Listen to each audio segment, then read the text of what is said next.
Chai Elul, 18 de Elul está chegando, a grande data do nascimento do Baal Shem Tov e do grande tzadik do Alter Rebbe, do primeiro Rebbe do Chabad, do autor do Tânia. E eu vi que foi um grande sucesso a aula da semana passada. Mais de 2.000 pessoas assistiram às aulas dentro de uma semana, que isso aqui realmente é acima do nosso recorde. Então, Fernando, feliz de te ver aqui com a gente. Faz tempo que eu não te vejo.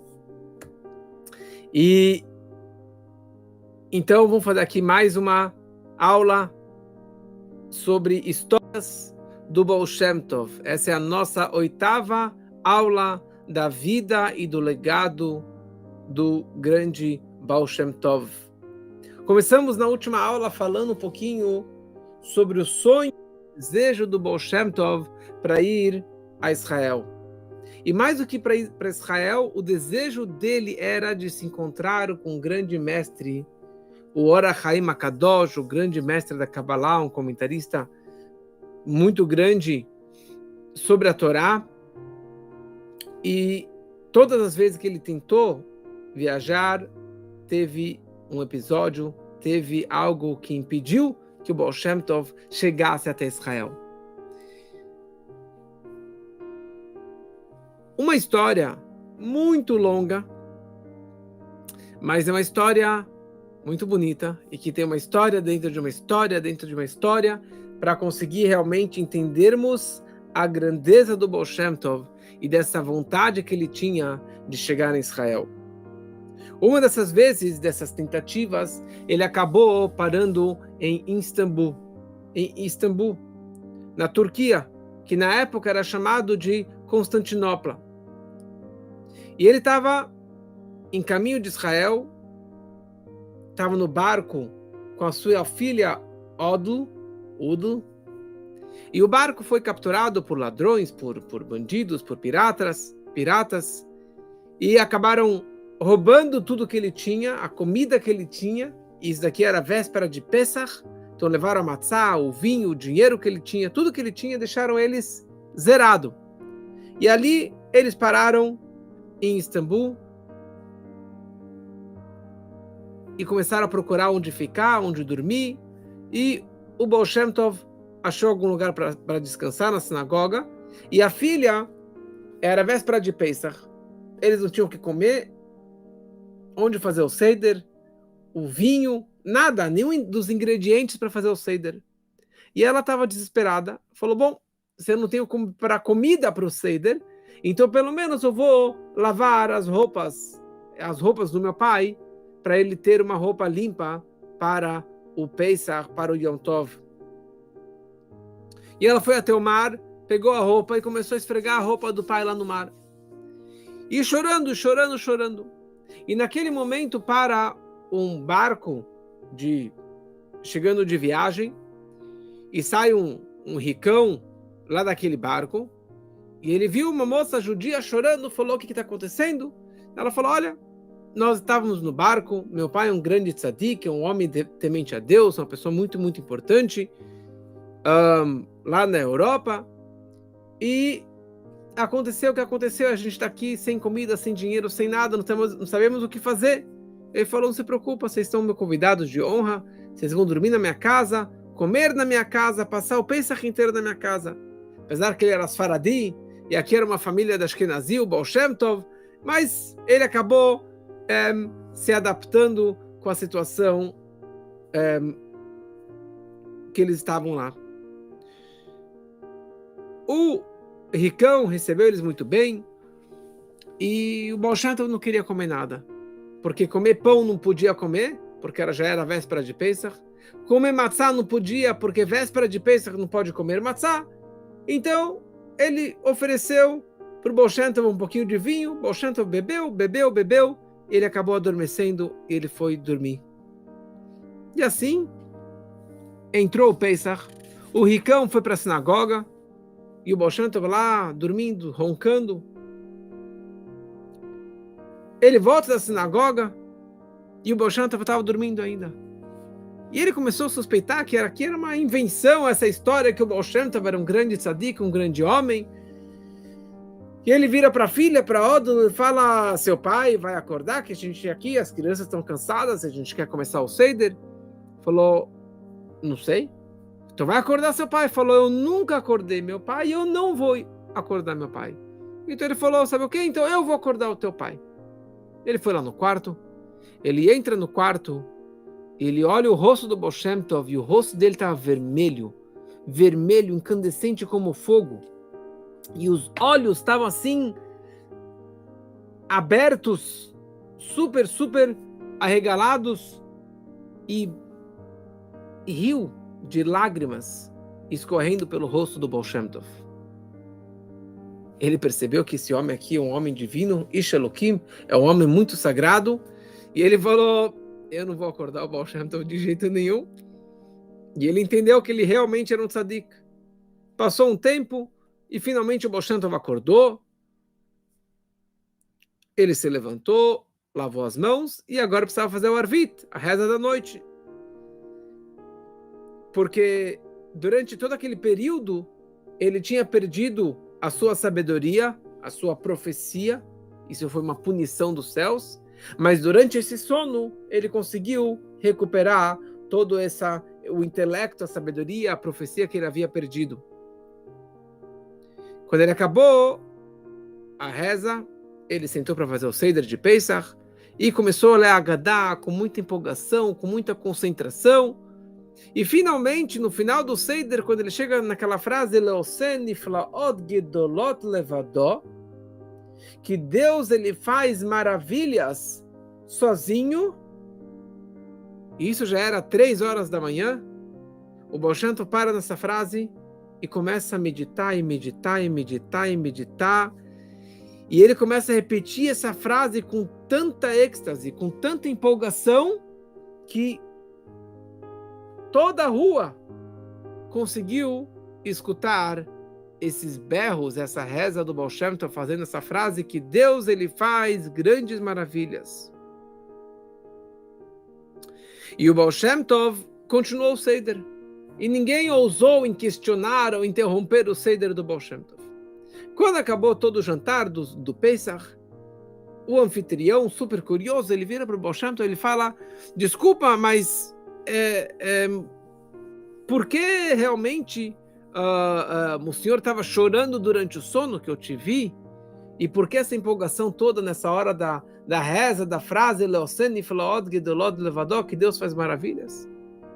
E o Baal Shem Tov ele respondeu para o anfitrião, ele falou: havia uma grande gzeirá, um grande decreto muito, muito severo contra o povo de Israel, contra os judeus aqui, turcos aqui de Istambul, e eu fiz Mesirut Nefesh, autossacrifício muito, muito grande para conseguir anular esse decreto.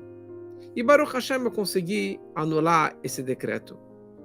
E na hora que eu estava lendo a frase no Halel, nos louvores a Deus, no Halel, que são aqueles salmos, o 116, 17, 18, nessa frase, eu estava rezando tanto e chorando tanto, e naquele momento o decreto severo contra os judeus foi anulado. E amanhã vocês vão ficar sabendo de tudo o que aconteceu. Esperem que vocês vão ficar sabendo amanhã. E realmente, na manhã seguinte, no momento da reza da manhã, eles estavam aguardando o Ricão, um grande vendedor de vinhos, uma pessoa muito importante da comunidade local. Ele entra, ele abre a porta, ele fala: mais alto, meus queridos amigos, nós fomos salvos agora de um decreto muito, muito severo, e Deus nos salvou de algo terrível que poderia acontecer conosco ainda hoje. Sentem que lá vem a história. E assim, esse vendedor de vinho, ele senta e começa a contar a seguinte história. Muitos anos atrás, o sultão aqui de Istambul, ele costumava pegar o cavalo e cavalgar bem distante. E ele usava até roupa de camponês para que ninguém soubesse que ele era o grande sultão. E viajava, ele gostava da natureza, ver os pássaros, e sei lá o que mais, caçar. E uma vez ele acabou indo tão longe que ele acabou se perdendo e uma gangue de bandidos da floresta acabaram pegando ele, levaram eles lá para o esconderijo e assaltaram ele, viram que ele tinha muito ouro nos bolsos e falaram: o teu fim está chegando, porque se você sair daqui, você vai nos delatar e vão nos achar aqui. Então a gente precisa te matar para que ninguém saiba onde nós estamos. E ele começou a pensar: será que eu falo para eles que eu sou o sultão? Será que isso vai ser bom ou vai ser pior? Então ele decidiu: eu não vou revelar que eu sou o sultão. E ele deu a seguinte ideia para os ladrões: olha, se vocês me matarem, vocês não vão ganhar nada com isso. Mas se vocês me deixarem vivo, vocês podem ficar muito ricos, ganhar muito dinheiro comigo. Falou: ah, como assim? Falou: olha, eu sou um grande tecelão e os tapetes que eu faço valem uma fortuna. E assim vocês vão poder vender e ninguém vai ficar sabendo e vocês vão ganhar muito dinheiro. Eles toparam a ideia e ele orientou que eles fossem comprar um tapete específico e ele ia fazer a tecelagem dele em cima daquele tapete, em cima daquele material. E ele realmente fez isso. Ele começou a costurar e costurar e costurar. E ele costurou no tapete a primeira letra do seu nome. E ele deu para os ladrões, ele falou: manda um até Istambul e vocês precisam vender esse tapete por esse preço muito alto. As pessoas vão gozar de você, vão zoar de você, vão te jogar para fora. Não desista, continua oferecendo loja, até que uma pessoa inteligente que vai reconhecer a grandeza desse tapete e vai comprar o tapete de você. Tá bom? Ele foi, realmente entrou numa loja, gozaram, na outra loja bateram nele, gozaram, falou: que palhaçada, você quer vender esse pedaço de tecido por essa fortuna? E ele não desistiu, ele foi, até que na feira juntou um grupo de pessoas ao redor dele, todo mundo gozando da cara dele. E passou um judeu, homem de negócios, e ele percebeu que estava todo mundo gozando. E esse judeu, era um vendedor de vinhos.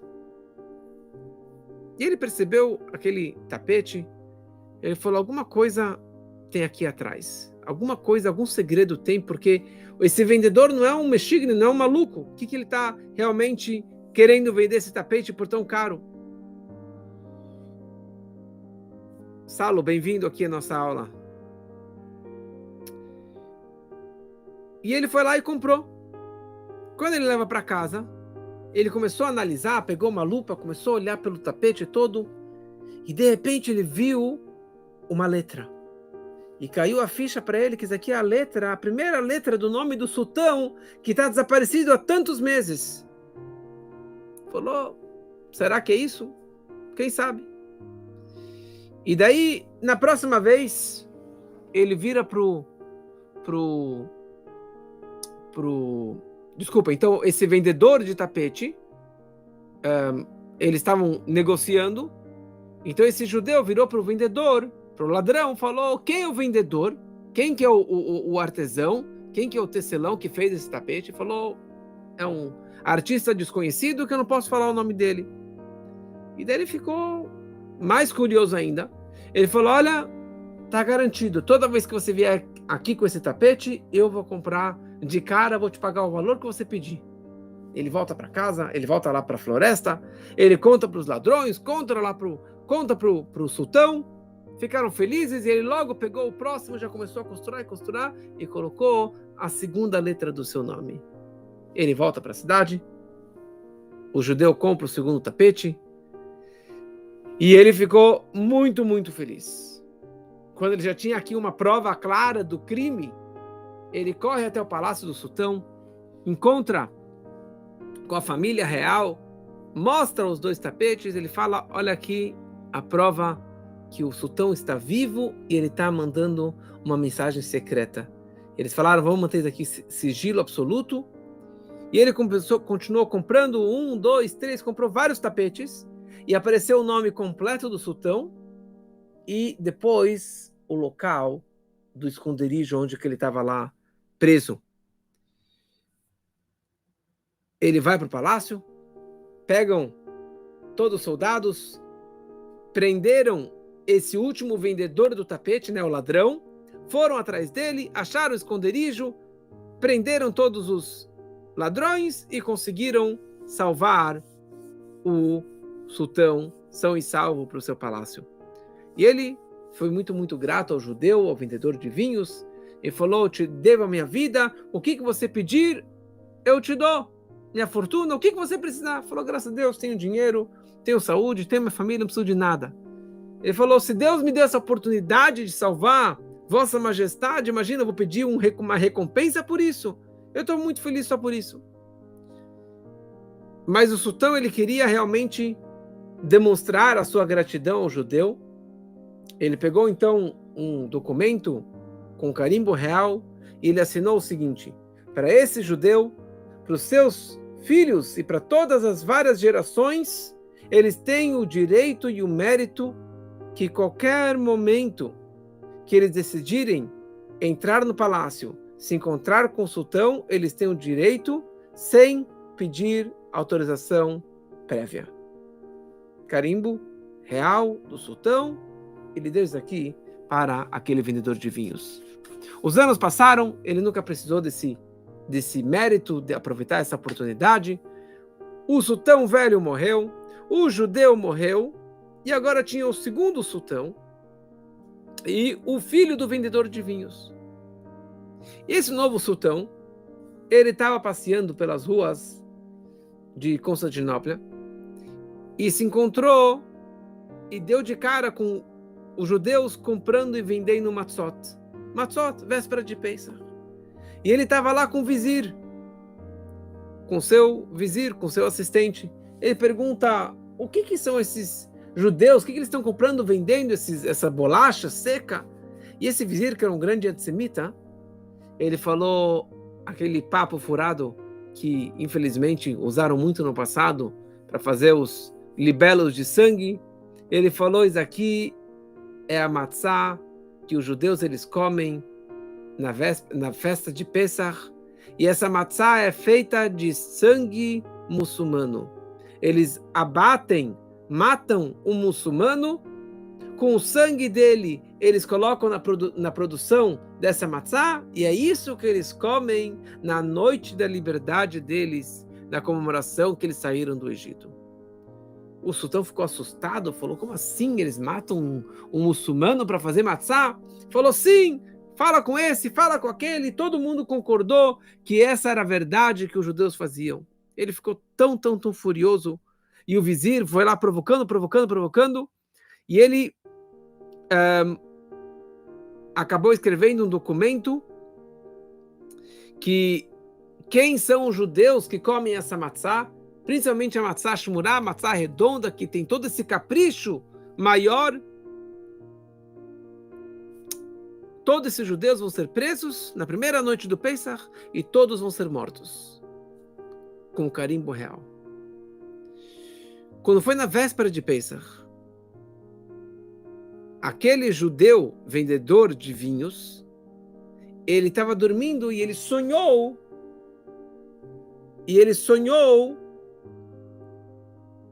que o seu pai, que era o velho vendedor de vinhos, veio no seu sonho. Ele falou, escuta uma coisa, meu filho, você e todos os judeus estão em perigo de vida.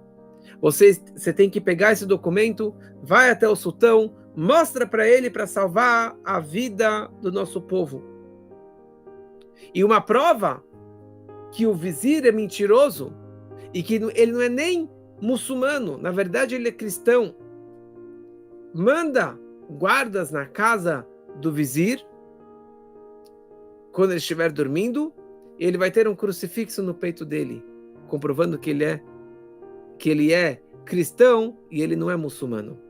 O judeu acordou assustado, falou, besteira.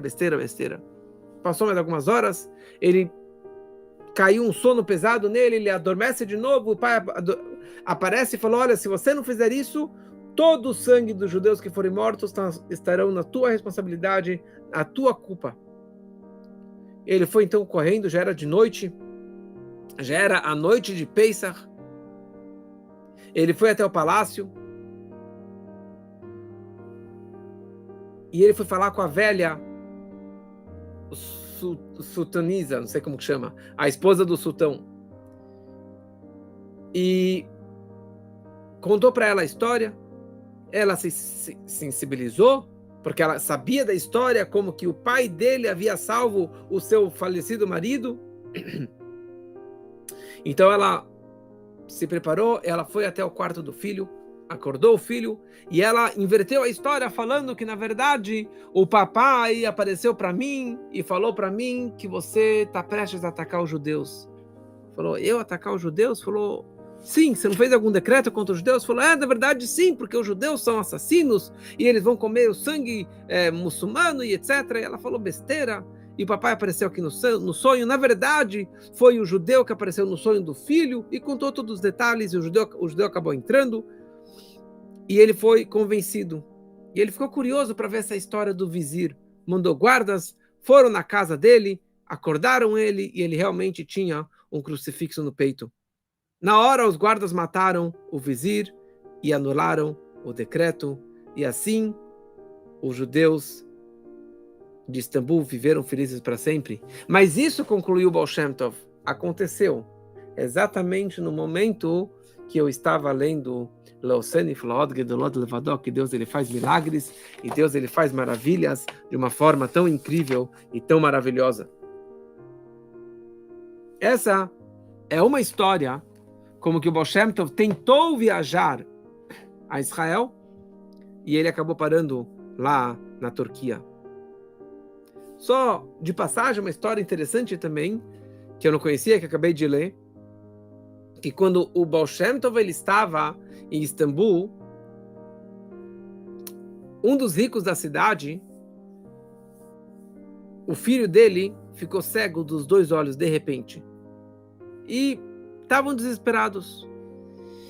Foram para todos os médicos, todos os tratamentos, e decretaram que ele seria cego até o final da vida.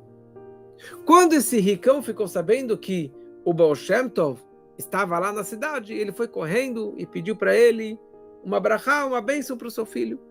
E o Baal Shem Tov vira para ele e fala o seguinte: eu garanto, eu prometo que eu vou curar a visão do seu filho e vai virar uma pessoa normal. Mas isso eu vou fazer para que as pessoas saibam que Yesh Elokim Beisrael, que existe Deus e que Deus faz milagres. Ele ficou muito feliz, ele levou ele para o palácio dele, mas a mulher, a mãe do garoto cego, quando ela viu o Baal Shem Tov, que ele se vestia como uma pessoa simples e não estava vestido a caráter para entrar lá na mansão dela, ela começou a xingar, e começou a xingar Deus, e começou a xingar o nome dos anjos, e falando mal do Baal Shem Tov, falou, imagina, os maiores médicos já vieram aqui para curar nosso filho, ninguém adiantou, o que esse schlepper, esse homem mal vestido vai conseguir salvar o nosso querido filho? Quando o Baal Shem Tov ouviu esses xingamentos, essas palavras contra Deus e os anjos e a pessoa dele, e daí o Baal Shem Tov ele fala, cadê o garoto? Tragam para ele aqui agora e eu vou mostrar a força de Deus. Eu vou mostrar como que ele vai ser curado imediatamente. E em alguns instantes ele vai ser como uma pessoa normal. E ninguém conseguia acreditar isso. Trouxeram a criança, o Baal Shem Tov foi no ouvido da criança, cochichou algumas palavras e os olhos abriram e a criança começou a enxergar de todos os lados e todo mundo ficou feliz. Só que essa felicidade não durou muito tempo. Porque logo que todos viram o milagre, a maravilha que o Baal Shem Tov acabou de fazer, o Baal Shem Tov, ele passa as suas mãos sobre os olhos do garoto e de repente os olhos fecharam e ele ficou cego como que ele estava até então. Ele falou que por causa da gozação da mãe e como que ela xingou os nomes sagrados de Deus e dos anjos, ela não pode ter esse proveito, essa satisfação de ter o filho recebendo um milagre como esse. E foram lá, choraram, imploraram, 1000 desculpas, e o pai prometeu dar todo o dinheiro, metade do dinheiro dele para o Baal Shem Tov, e não adiantou nada. Fala o Baal Shem Tov, eu não vim aqui para dinheiro. Eu queria curar seu filho. E eu queria mostrar que Deus faz milagres. Deus do povo de Israel faz milagres. E que ele tem seus mensageiros para fazer milagres. Só que essa mulher, desprezando os nomes de Deus, os nomes dos anjos, ela não pode ter esse proveito. E assim o Baal Shem Tov, ele foi embora. E ele continuou, e o garoto continuou cego para sempre. Quer dizer, nem todas as histórias terminam e viveram felizes para sempre, porque ela realmente não merecia esse milagre tão grande. Tem mais uma história do Baal Shem Tov, como que ele queria ir para Israel, mas essa história eu já contei 2 anos atrás, na segunda aula das histórias do Baal Shem Tov. Então, se você está tão curioso, pega no meu playlist, no meu YouTube, playlist de histórias, ali tem as histórias, as 7 aulas anteriores do Baal Shem Tov. No meio da segunda aula tem uma história inteira do Ahia Shiloni, do Baal Shem Tov, que ele encontrou uma gangue de ladrões, e ele acabou juntando as montanhas, ele estava indo para Israel, num estilingue, no final ele acabou não entrando em Israel, porque ele viu que era a entrada do paraíso, e tinha um anjo com a faca na mão, com a espada na mão, e por isso que o Baal Shem Tov, ele acabou voltando, e no caminho de volta ele encontrou um sapo enorme, que era um Gilgul, que era uma reencarnação de um tzadik, que numa vida anterior não havia lavado, não tinha sido cuidadoso com a mitzvah de Netilat Yadayim, de lavar as mãos, e por isso que ele estava lá, o sapo que não lavava o pé, que ele ficava lá do lado do rio. E o Baal Shem Tov conseguiu também salvar essa alma. Mas os detalhes estão naquela segunda aula de histórias do Baal Shem Tov. Mais algumas coisas e milagres, detalhes interessantes sobre a vida do Baal Shem Tov. Eram suas viagens maravilhosas, milagrosas, para ajudar todos os tipos de pessoas, judeus e não judeus, tzadikim, rechaim, desta vida, de outras vidas, de outras reencarnações, como que o Baal Shem Tov, ele conseguia realmente salvar pessoas e almas, como a história desse sapo, com a sua carroça milagrosa. Então o Baal Shem Tov, ele tinha uma carroça muito especial, com um cocheiro muito simples, que se chamava Alexi. Hoje tem a Alexa. O Baal Shem Tov, o cocheiro do Baal Shem Tov era o Alexi. E essa carroça era voadora. Era uma carroça que tinha Kfitzat Derech. Kfitzat Derech significa encurtar o caminho. O Baal Shem Tov conseguia ir de uma cidade para outra, de um país para um outro, dentro de poucos momentos, poucos instantes. Acredite se quiser, mas são centenas e centenas de histórias do Baal Shem Tov. Não conseguimos entender, mas essa que é a grandeza de um tzadik como o Baal Shem Tov. E normalmente, Motzei Shabbat, após o Shabbat, sábado à noite, ele virava para o Alexi para que preparasse a carroça. Às vezes ele ia sozinho, às vezes ele ia com 2 alunos, 3 alunos, e às vezes ele viajava com minyan, com 10 alunos junto com ele. E nessas viagens ele encontrava todos os tipos de pessoas. Ladrões, tzadikim, rechaim, perversos e assim por diante, e cada um tinha um tipo de contato com o Baal Shem Tov.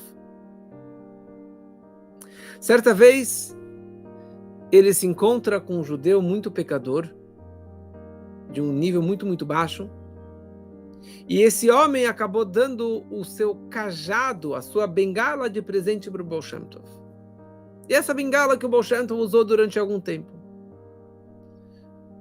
Certo dia, o Baal Shem Tov estava na sua casa e ele vira para o seu futuro sucessor, para o Magid Memezrit, o Dov Ber, e ele fala para ele: pega essa bengala e dê para ele, dê para essa pessoa. E o Magid olha para um lado, olha para o outro, não havia ninguém na sala, ninguém. Falou: mas para quem, Rebbe? Falou: dá para ele, estenda sua mão e dá para ele o cajado. Ele estendeu a mão e o cajado desapareceu. E ele ficou super assustado. E o Baal Shem Tov fala para ele que este homem era um grande pecador, um grande rachá. Ele acabou falecendo sem fazer tchuvá, sem retornar, e foi lá para os fundos do inferno. E ele veio ao meu encontro para que eu salvasse a sua alma. E eu não tinha como salvar a alma dele. Então não tinha como, já que não tinha como salvar a alma dele, eu não podia manter um objeto que ele me deu de consignação para que eu pudesse realmente puxar ele lá do inferno. Então, por isso que eu falei para você devolver o cajado para ele, para que ele possa realmente seguir o seu caminho. De novo, nem todas as histórias terminam que ele salvou e que ele conseguiu realmente viveram felizes para sempre. E ele tinha, então, contato com pessoas de todos os níveis. Este homem perverso, até os maiores eruditos e geonim, crânios da época. Certa vez o Baal Shem Tov, ele se encontra com um desses geonim, um desses grandes mestres, grandes crânios que conheciam toda a Torá, de trás para frente. E o Baal Shem Tov começa a conversar com essa pessoa. E eles começam a discutir. E o Baal Shem Tov fala para ele: olha, faça a pergunta que você quiser. Pode questionar qualquer coisa. E ele começa a perguntar. E o Baal Shem Tov responde. E daí o Baal Shem Tov pergunta para ele. E o homem responde. E começam a perguntar e responder, perguntar, responder. Discussão. E cada vez foi subindo mais e mais. Até que chegou um nível que o homem não conseguia mais acompanhar o nível espiritual do Baal Shem Tov, que ele continuou explicando e questionando nos níveis mais elevados. E o cara perdeu a cabeça, não conseguiu acompanhar o nível do Baal Shem Tov. E daí ele vira o Baal Shem Tov e ele fala: como? Como que o senhor consegue atingir esse nível de conhecimento e de profundidade tão intensa da Torá? Ele falou: olha, Veshivim Panim la Torá, a Torá tem 70 facetas, ângulos ou níveis de interpretação, e você consegue avançar cada vez mais. E é isso que eu estava fazendo agora. Mas ele não conseguiu acompanhar. Esse Rabino, esse Gaon, não conseguiu acompanhar o nível do Baal Shem Tov. E como disse antes, o Baal Shem Tov, ele, antes de se revelar como um grande homem, como líder da geração, ele era uma pessoa muito simples. Era um camponês muito simples, com shmate, com panos, assim, com uma roupa muito de um camponês, da pessoa mais baixa, e para que ninguém reconhecesse a grandeza dele. Mas mesmo após ter assumido a liderança, ele não usava uma coroa, um casaco assim, brilhante, com vários assistentes, demonstrando a grandeza e a pompa dele. Ele continuava com a sua simplicidade. E por isso que muitas pessoas continuaram pensando durante muitos anos que o Baal Shem Tov era um ignorante.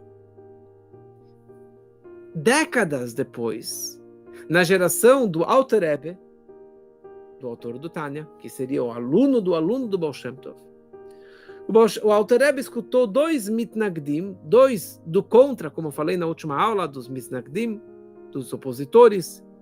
Eles estavam do outro lado da sinagoga, cochichando, falando muito baixinho. Só que o Alter Rebbe, ele tinha um dom de audição muito especial, e ele conseguiu escutar. E os dois lá no fundo da sinagoga estavam falando o seguinte: olha, este lá, que era o Alter Rebbe, esse é um grande crânio da Torá, um grande rabino. O professor dele, o Magid Memezrit, também era um grande rabino. Só que o professor deles, o Baal Shem Tov, era um ignorante, uma pessoa muito simples que não sabia nada de Torá. E o Alter Rebbe escutou isso. Ele foi em direção aos dois. Ele abordou eles. Ele disse: vocês saibam que o Baal Shem Tov ele era um grande Gaon, um grande erudito que não existe igual em todas essas gerações aqui. E ele falou para eles um pilpul, toda uma interpretação, uma história inteira, um estudo inteiro, muito, muito profundo da Torá, que o Baal Shem Tov ele falou. Falou, explicou, e eles ficaram boquiabertas, ficaram chocados. E eles falaram: uau, essa explicação aqui que você trouxe para a gente, nós percebemos que o Baal Shem Tov, ele estava no nível como das discussões do Talmud, da Guemará de 2000 anos atrás. A discussão entre os dois grandes sábios, Abaye e Rava. Dois grandes mestres. E o Alter Rebbe, ele fala: não.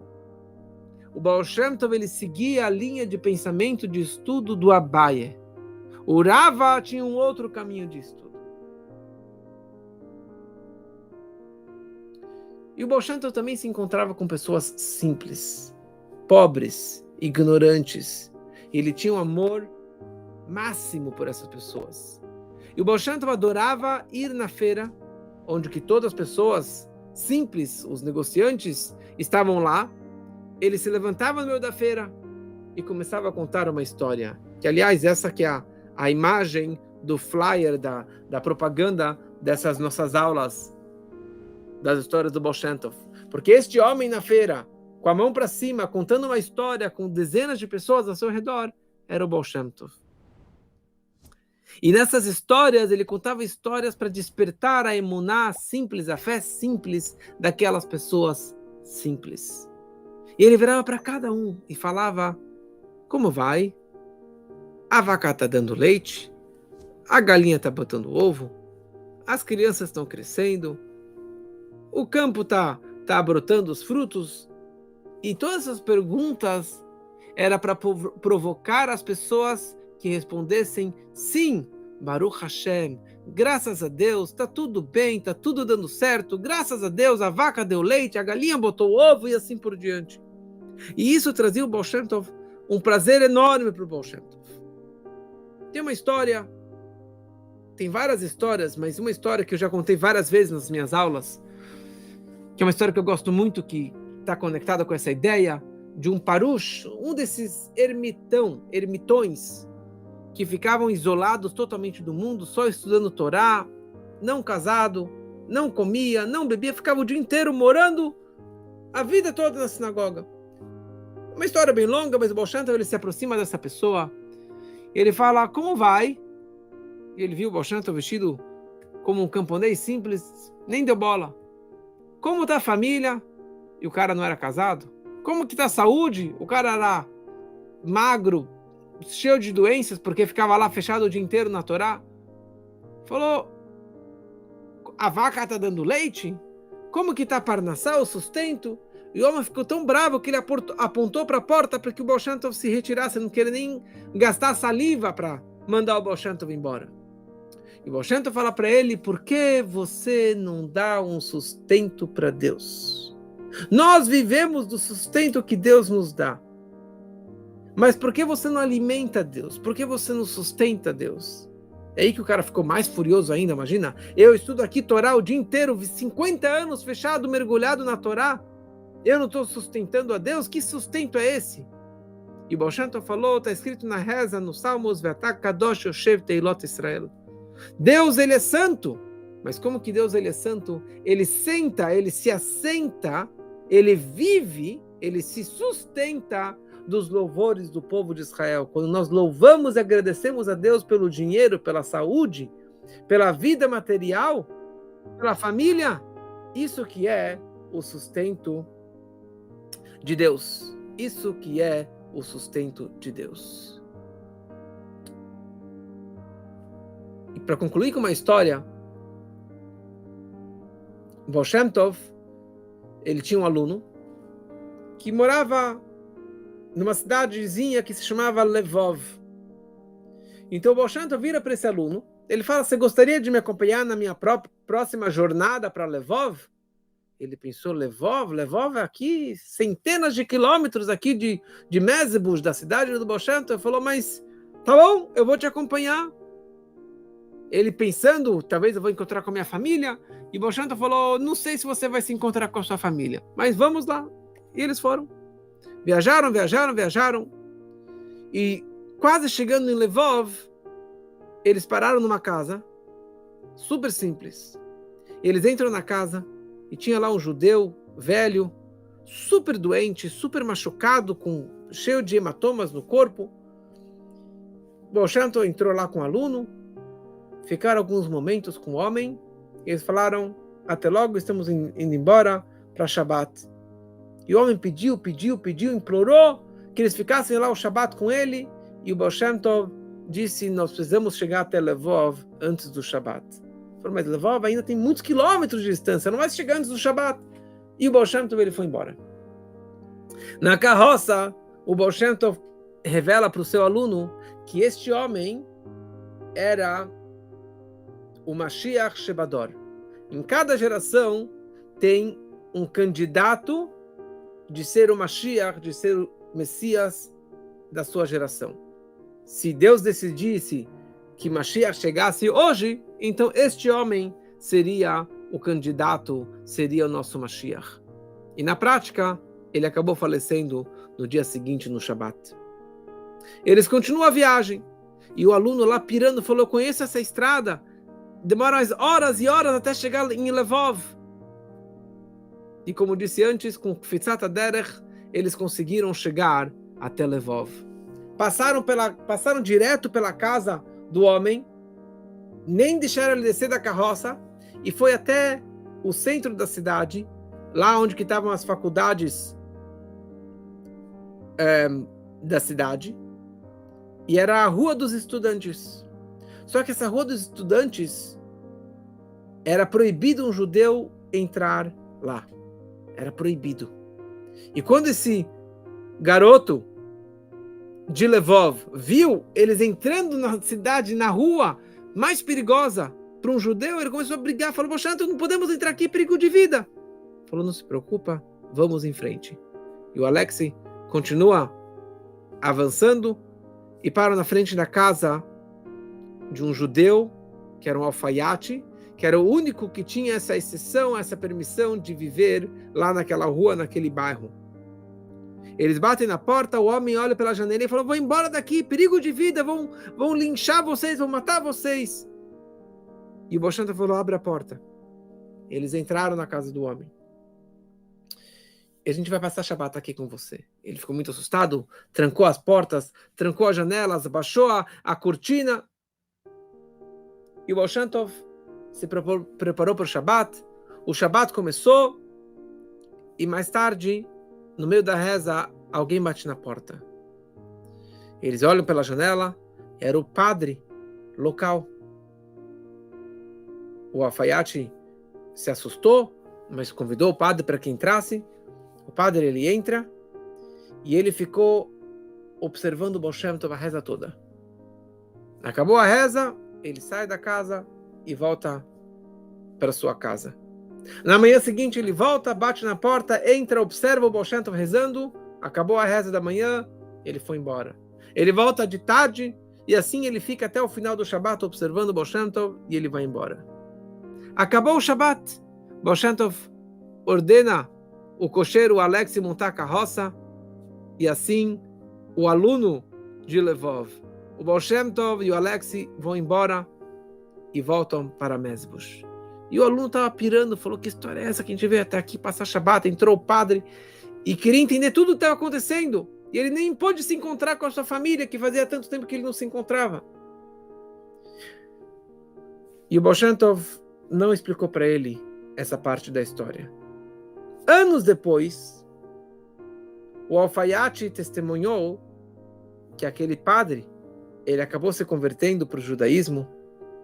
E o Baal Shem Tov, ele tinha uma missão sagrada de ir até lá, salvar essa alma daquele padre, para que ele se convertesse, que era uma alma muito sagrada, uma alma muito perdida. ele acabou se convertendo ao judaísmo e virou um grande líder, um grande mestre, etc. E essa é mais uma história e mais uma aula aqui de histórias do Baal Shem Tov. Espero que gostaram e que nos preparemos para essa grande data do nascimento do Baal Shem Tov, dia 18 de Elul, que vai ser agora nesse próximo Shabat, que possamos aproveitar essa data para nos conectarmos com os ensinamentos da Hassedut, com os ensinamentos do Baal Shem Tov e do Alter Rebbe, e que isso vai trazer com certeza a vinda do Mashiach, que seja muito em breve, se Deus quiser.